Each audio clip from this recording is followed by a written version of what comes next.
blaze the path. Hello, I'm Derrick, host of I'm Not Complaining, I'm Just Saying. Here at one of my favorite spots, the barbershop, where we know if you're gonna complain here, then you better provide solutions. Good. It's good. I firmly believe when we make other people's problems part of our conversations without providing solutions or prayer, then we become part of the problem.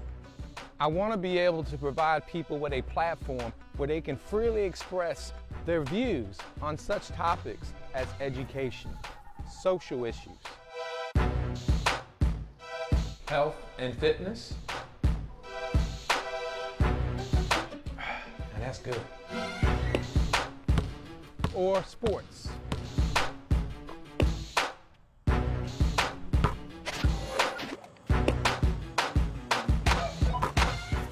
So please join me so we can complain and provide solutions together.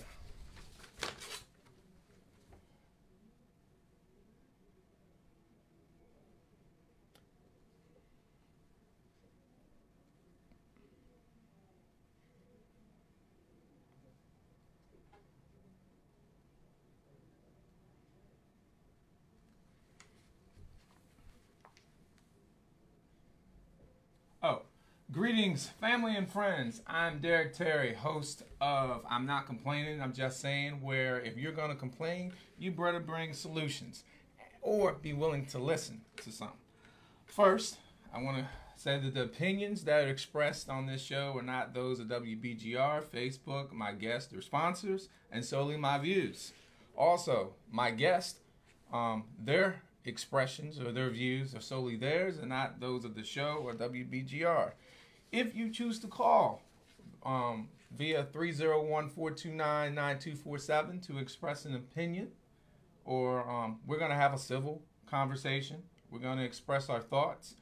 But if you choose to troll or be disrespectful, I have a suggestion. You can start a new show, and you can call WBGR at 301-429-9247 to get yours started. Today, we have two special guests. Our first guest will be Bill Dotson, who's Charles County candidate for State Senator, District 28, followed by Janice Murphy, president and founder of Light the Way Foundation. But as anything, you know, before I start with my guests, I go on my little rants. And please keep in mind, this is radio. This is not TV, so I don't have a teleprompter, so I try to stay on script with my own little script. So my two little brief rants primarily deal with this past Thursday's Delegate and Senate Forum hosted by the Charles County chapter of the NAACP, which was held at the historic Willing Helper Society. My hat's off first to Janice Wilson, who's the president, as well as Wanda Wills Woodland, who's the political action director, as well as the members of the Charles County NAACP for putting on another excellent event. I really enjoyed myself. Very informative. But I was very disappointed. I was very disappointed in the lack, and I can speak for African Americans because I am one, the low attendance. I was also disappointed because three of our African American delegates, two delegates, as well as state senator, were not present. I find that very alarming. I definitely want to applaud that the three Republican candidates who showed up, as well as the lone Democrat candidate that showed up. But when we look at trying to elect an official, when you have an event which is free and open to the public, that is your opportunity to present your platform. I'm not sure why they were not in attendance. Maybe some of them feel because we're black, we're going to vote black. Maybe they feel because we're Democrat, we're going to vote Democrat. This is local politics, not national politics. I feel some of the candidates, and I will say it, some members of the Charles County Democratic Central Committee are indirectly relying on what Dr. Martin Luther King Jr. stated as sincere ignorance and conscientious stupidity to win this election. Some of you know damn well that there are people that will not educate themselves on the candidates. They will not go to a forum, nor will they even try to investigate the background of a candidate because they will rely on you to educate them. Charles County, you are smarter than that. Slogans like vote blue no matter who, or vote red if they are dead, are the dumbest things I've ever heard. Think about what they're saying to you. No matter their character, police record, sheer ignorance, or being 6 feet under, they feel you are that naive enough to vote because the big D is on the chest or the big R is on the chest. To me, this is an insult to democracy and the republic for which we stand. Do not rely on others to educate you when you can educate yourself. I understand Charles County is majority Democrat, but I will not, nor should you, vote for anyone that hides, lies, steals, manipulates, self-serving, fails to show up, and take my vote for granted. I've been a proud Democrat for nearly 28 years. Do the math, I'm 46 years old. What does that mean? It means that I can disagree with my fellow Democrats, independents, or whomever, but I find that we have more in common than we don't have in common. Like I said in my last show, I vote based on who can address my issues and my concerns. I don't vote based on who is the most quality black, quality white, quality woman, quality man, quality hetero or homosexual, quality Christian or Muslim, or quality whatever. I vote based on who's the most qualified. So educate yourself on the issues and the candidates, because if you don't like the message, then change it. Lastly, Ulysses Davis, former Charles County Commissioner candidate and now former HOA president, and his inner circle were charged with allegedly, and I say allegedly, stealing $100,000 plus, among other crimes, from February 2014 to March 2018. Unofficially, approximately $8,000 was donated to certain political candidates. These include 3 current Charles County commissioners, a state delegate, a former commissioner candidate, and the Charles County Democratic Central Committee. In addition, approximately $10,000 was self-donated towards his own campaign. So, if he is found guilty, and I said if he's found guilty, you're going to tell me no one knew nothing? I mean, you didn't know nothing. But if he's also found guilty, I feel that all monies that were donated to these individuals or organizations should be returned to the residents of that particular HOA. If he is not found guilty, then I guess it is money well spent. An apology would be in order. So we're going to take our first break, and we will be back with Bill Dotson. In the meantime, here's a clip from the historic McConkey one-room school of the Charles County Fairgrounds Incorporated. For more information about the school, please visit the historic McConkey School at gmail.com or call 301-848-3476. And we'll be right back. Students. This school, the McConkey School, was built in 1912 on Route 6 in La Plata for the education of African American children. In 1922, Miss Edna Simmons, a Charles County native, began her 30-year teaching career here. The McConkey School was able to house up to 60 students and was heated with a wood-burning stove, manned by the students with wood provided by their families. There was initially only one outdoor toilet. With up to 60 students, Miss Edna advocated a deal with the school board to provide the lumber, and her students' parents provided the labor to build 2 additional toilets. The wide desk seats could seat 3 across, and rather than sit and give orders, Miss Edna chose not to have her own desk, as she liked to feel close to her students. Like other one-room schools, classes began at 9 a.m. and ended at 3:30. Many of her students came to school hungry, so on her way to school, she would purchase cans of soup, which she would heat on the wood-burning stove. Miss Edna led in organizing a parent-teachers association and fundraising activities, which enabled them to purchase a 2-burner oil stove, bowls, and spoons. This equipment allowed her to provide her students with some of the first hot lunches eaten by children attending one-room schools. The McConkey School was closed in the early 1950s when the black schools consolidated with the Port Tobacco schools. It now stands on the Charles County Fairgrounds and is preserved and maintained by the Charles County Fair Board.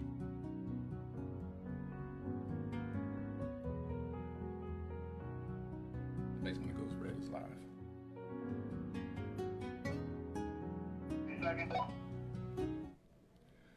Welcome back. I'm here with Bill Dotson, candidate for Charles County State Senator District 28. Welcome, Bill. Hey, thank you very much, Derrick. So I know you've been pretty much canvassing and going to a lot of forums, so I definitely appreciate you taking the time to come here and just further educate Charles County citizens, and actually as well as the state, on why you're running for office. So if you could briefly tell us why you're running for office. Thank you. Well, first I want to say the reason I came today, even though I've got 9 events and 3 with the governor, I want to come because you're one of the people in Charles County that are unifying the community, that are speaking a positive message about looking at the candidates. So thank you for all that you do. I'm running for office because as a business owner and a person in the community, over the last several years, I've seen problems in Charles County that are not being addressed by the people that we're sending to Annapolis. I see that traffic is worse. I don't see any answers coming out of Annapolis except sending more funding to Baltimore, Montgomery, Howard County. I see that our schools are becoming more crowded, that we're not getting the proper education funding. I see that 20% of our county has no internet, and these kids can't go home and use the internet because they don't have it. So I see answers with no solutions, and I truly think that my campaign is based on solutions, not politics. Real solutions, well thought out, well planned solutions that I've gone to the experts, the Secretary of Transportation, the Secretary of Commerce, the governor who supports me and is campaigning with me. These are solutions that'll work for everybody. And you know what? They're not Democrat solutions. They're not Republican solutions. They're solutions. Okay, so a lot of the problems that we have are probably somewhat reminiscent of what the other jurisdictions have. Yes. But one that kind of stood out for me, because I'll be honest, when I was running, I didn't know too much about it, was the WCD, or what we call the Watershed Conservation District. Did I say that right? Yes. Yeah. And I didn't know a lot about it, so when people asked me, I said, you know what? I don't want to comment. Let me research. And when I researched, I was one who was not necessarily in favor of it. And can you tell us, why was this decision so divisive to the county? I got involved literally from day one. I was actually called by the NAACP to get involved, and then led a coalition of people along with Jason Henry that enveloped 30 or 40 different groups. It was an awesome experience because it was a bipartisan fight. But the main thing that happened with the WCD that I want to emphasize was there was a plan in place in the Planning Commission to do some downzoning on the western side that was only going to basically change the zoning so that you had to have 5 acres to put a house up. At the last moment, the county commissioners, the 3 county commissioners, Stewart, Robinson, and Murphy, changed it to 20 acres and then encompassed all the land around the airport, wiping out basically the tech park and putting the airport in jeopardy. At that point, a bunch of us got involved and fought it. Now, I want everyone to understand, I'm not for wide open development. I fought it because there were property right issues. I fought it because I knew it would hurt the western part of the county. You know, you can't have wide open development in St. Charles, basically. Wide open development, houses going up left and right, and then take, you know, a third of the county, the western side, and paralyze that with no economic growth at all. So it was really about the future of the western side of the county, about people's property rights. What we really wanted was some kind of bipartisan solution, some kind of compromise. And sadly, the 3 commissioners stood firm, and they passed the WCD exactly as proposed, no compromises. And one of the things that I took away from that is that, of course, you know, the 3 commissioners would say, oh, no, we didn't take away your property rights. We didn't do anything to your land. You devalued it. And, you know, I look at, say, you know, just look at your house. And if you're trying to sell your house, and I'm telling you, 200 square feet of your house, you can't use for nothing. But I want to sell it at top dollar. That's not going to happen. And that's kind of what I got from this. And then you have at least 2 of the commissioners don't even live in that area making a decision. And the other one, I believe, lives in the area, but I don't think his land was affected, mysteriously. That's true, and you hit on a good point. A lot of people didn't understand there was an impervious surface requirement in the WCD, which basically limited, even on an existing home, how much of the land you could use. So, for example, if your house was a certain square footage, you've used all the impervious surface you can use, and now you can't do a shed, you can't do a pool, you can't do a patio. So this was really about property rights, existing homes. You couldn't do things with your property even though you owned it. But also, I want to remind people, by the airport, the WC downzoned people's industrial land to residential and then put it in the WCD. I know a person that was in our group that had taken all his 401k money out, bought a piece of commercial property when the county was touting it as the future economic engine of the county, put all his money into a piece of commercial property. That commercial property was then downzoned to residential, and because it was only 3.5 commercial acres, now 3.5 residential acres, his property is now worthless. So that there was no compensation, which is one of the offers of compromise was, can you compensate people for the loss in values? Can you make exceptions? We could not get a compromise. One commissioner, Commissioner Stewart, we thought possibly could be the swing vote. And we worked so hard during that WCD period. Unfortunately, in the end, she voted with Murphy and Robinson, and the WCD went in place. Well, that's nearly 100% of the time. So True. Now, with the WCD, and you're looking at someone who lives in Charles County, the District 3 area, although it happened in the western part of the county, it indirectly or directly has an effect on Waldorf in that area. So briefly explain that. Well, one thing is going to be, as you take away economic development, which is what this did on the western part of the county, Bryan's Road, Indian Head, and there, as you limit economic development, you are going to, in the future, incapacitate the county from growing their tax-based revenue from commercial space. So eventually what's going to happen in Charles County, unless these policies are reversed, is going to be that as the revenues on commercial space decline, and we're not going to have economic development limited by the WCD, they're going to have to raise property taxes. That's number one. Number two, we see now with Sears closing, Toys R Us, there's a big problem heading for all the state of Maryland when it comes to economic development. We are going to lose big box stores. If you are not encouraging economic development, and there's a storm coming where stores are going to shut down, Best Buy, whatever it may be, Toys R Us. Now what's going to happen is there's going to be a reconciliation. Well, boy, I'm tired. Reconciliation, where sooner or later there's going to be a budgetary problem where there's not going to be enough revenue, and the only where the commissioners are going to go is back to property tax. And last, the WCD again could affect the airport. I truly think the airport in Charles County can be an economic driver. If we close that airport, which is what ultimately I think the commissioners were trying to do, we have limited and we have cut off the future economic driver of the county. So, if you're in St. Charles or you're in northern Charles County, you think the WC didn't affect you, you're wrong. It's going to affect you. It may just be 2 or 3 years down the road. And one of the things I'll state before I move on to something else, you talked about the property taxes. We have the highest property tax in the state of Maryland outside of Baltimore City.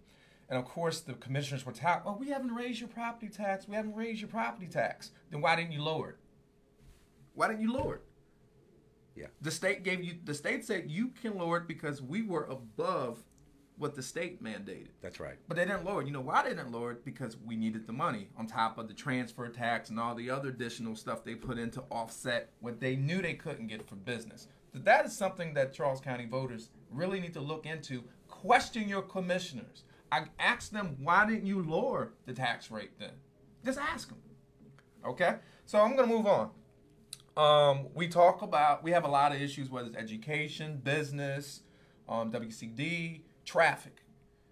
Briefly, what is your plan to ease traffic congestion versus your opponent who's not here? Well, this is a big thing, but I want to make one point. A lot of people don't understand.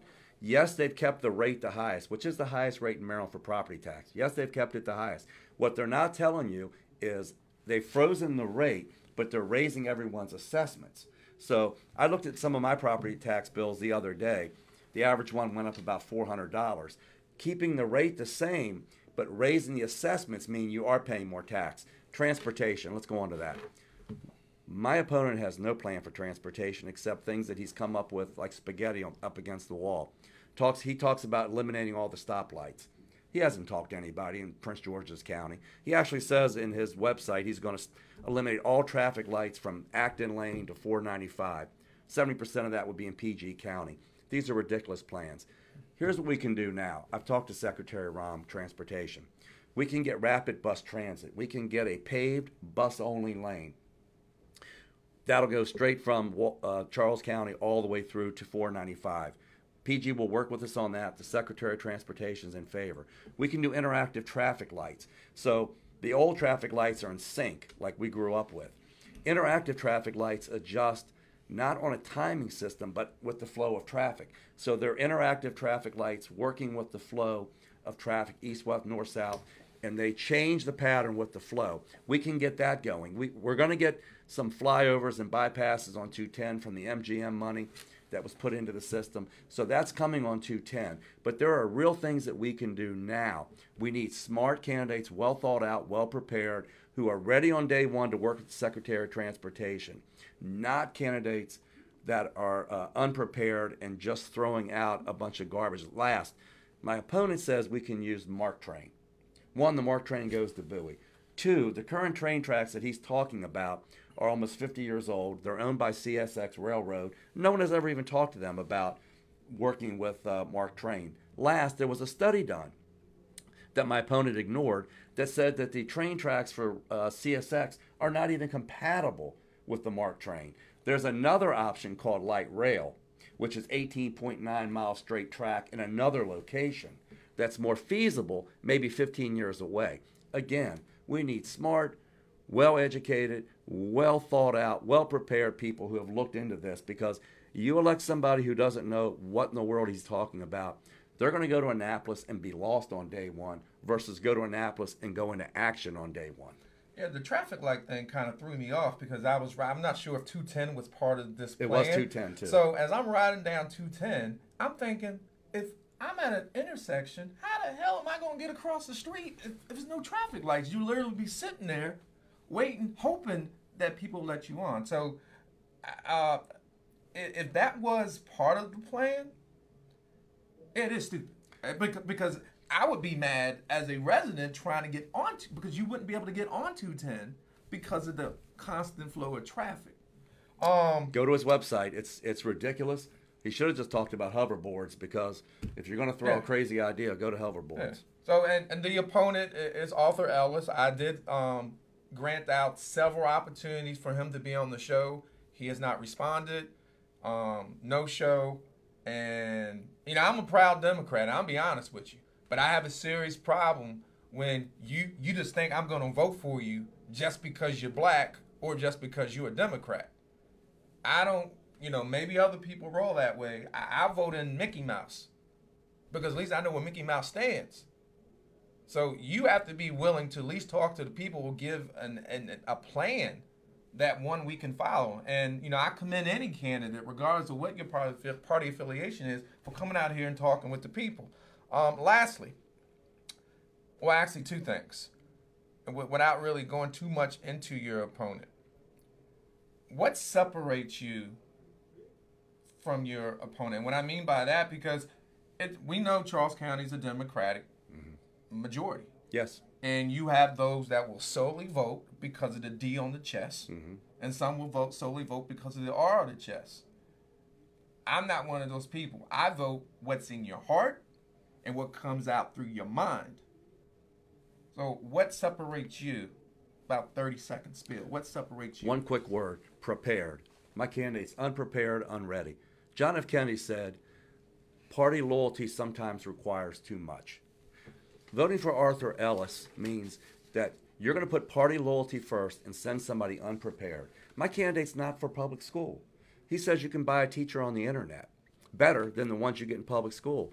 He says that if somebody graduates from public school and can't pass the test to get into college and has to take remedial classes, that college can bill the public school system, basically backcharge the public school system. He's not prepared. These ideas are very unthought out. He's not prepared. He didn't do his research. He didn't really take the time. I've had 4 opportunities to debate Mr. Ellis, 2 times here on WBGR, 2 times at public forums. He didn't even show up. And I truly think he didn't show up because he can't stand with a prepared candidate and answer questions because he is so unprepared, so unthought out. When you read his website, it's very clear that this is somebody who just is just throwing out ideas that maybe, no preparation at all. I have worked 18 months, 18 hours a day, read every bill, 2,500 bills last year in the legislative session. I'm prepared to hit the ground running. And last, if you're a Democrat and you have a hard time voting for a Republican, I would say this: vote for me. I'll work with Larry Hogan the next 4 years. 4 years, vote for a Democrat who's prepared and ready. I have no problem with that. Don't vote for an unprepared, unready, not thought out candidate. And real quick, I just want to address somebody because you know me, I call people out. Why air family business? I didn't air any family business. If the stuff was printed on the paper, guess what? It was printed. Right. So for that, I'm a mass comm major. So if you're not a mass comm major, don't talk to me about family business, especially when the Maryland Independent already publicized it. And then also, buying a teacher is the way of the future. Guess what? Then it's a candidate you supported. It contradicts everything because as a union, you don't want people to buy teachers. You want them to be unionized. So the candidate you supported, Tulsa, guess what? You're contradicting all that. So know what it means when you buy a teacher. When you buy a teacher, that means you're taking a teacher out of the classroom. That the union wants to be in there. And the union, by the way, did not endorse Mr. Ellis. The union. No, I'm not talking about Mr. Ellis. Okay. I have someone on here who's basically trolling and doesn't necessarily understand. When you buy a teacher, you're taking that teacher out of the classroom. Absolutely. So if that's the case, I suggest... And losing a mentor? Yeah, you're losing a mentor. That's so right. With that, I'm going to keep moving on. But I definitely appreciate you stopping by. Thank you. Good luck with everything. And we're going to go to our 3rd break, and we're going to be back with Janice Murphy from Light the Way Foundation, president and founder of Light the Way Foundation. Be right back.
Welcome back.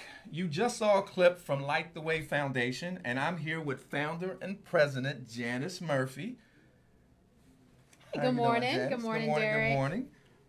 So why did you form the Light the Way Foundation, and what is the Light the Way Foundation? Well, first of all, thank you so much for inviting me here to talk and be able to bring some more recognition to Light the Way Foundation.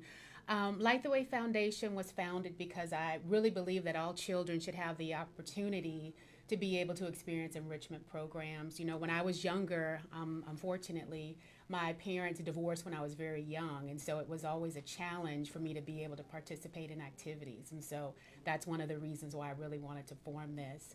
And so we do have a lot of things as far as we want to make sure that kids have an opportunity to be in enrichment programs. And so we do have a mentor program. We do open up to community outreaches, like we go to centers and we provide CPR training, certifications. And then I know we'll be talking about the film summer camp as well. Okay, and actually that kind of leads me to what, my next question. What does the film summer camp entail? And I know what it entails, and I tell people a lot of time, I'm a mass communication major who's a teacher, but you don't forget that art. You don't forget that craft. So what does the film summer camp entail? And this is actually just something fun that happened maybe like 3 years ago. This is the third year that we've done this. And it allows for the youth to be able to learn everything from behind the camera. So they learn, how to work the camera. They learn about the sound system, scripting, peer-to-peer networking, like being able to put together an idea for a documentary. And so that's what they do by the end of the camp. They create a documentary that's all about them. And they relay that information through the media, a documentary. And so it was just a great opportunity to be able to get them to see something different that they hadn't experienced before.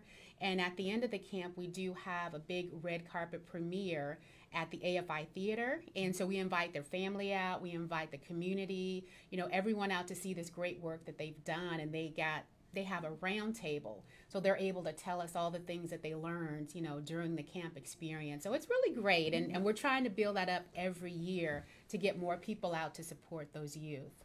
Okay. And what a lot of people may not know, and, because this is my show, I can pretty much do what I want to a degree, is that, I work with the foundation. So everything that I do is not always politics. There's things that I do behind the scene.